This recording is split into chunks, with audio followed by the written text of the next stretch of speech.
যখন জুমার দিন আসে, এই জুমার দিনে যদি কোনো ব্যক্তি সকাল সকাল গোসল করে, আর্লি মর্নিং গোসল করে, গোসল করার পরে তার উত্তম পোশাকটা পরিধান করে, আর গোসলটা করে ফরজ গোসলের মতো, আতর সুগন্ধি খুশবু তার সামর্থ্য অনুযায়ী ব্যবহার করে, এরপরে পায়ে হেঁটে হেঁটে মসজিদে আসে, বাহনে চড়ে নয়, পায়ে হেঁটে হেঁটে।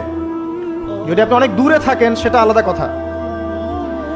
এবং ইমামের কাছাকাছি বসে মসজিদে আসার পরে যতটুকু সম্ভব হয় সুন্নত পড়ে নিল, নফল পড়ে নিল, এরপর ইমামের কাছাকাছি এসে বসলো।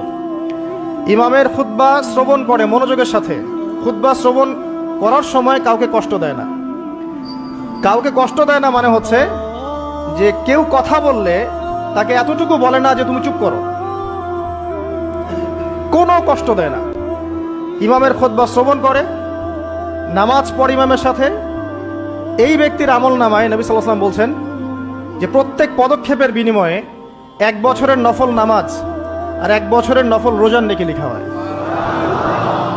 জুমার এই সমস্ত নেকি নষ্ট হয়ে যাবে যদি আমরা এখানে আদব রক্ষা করতে না পারি।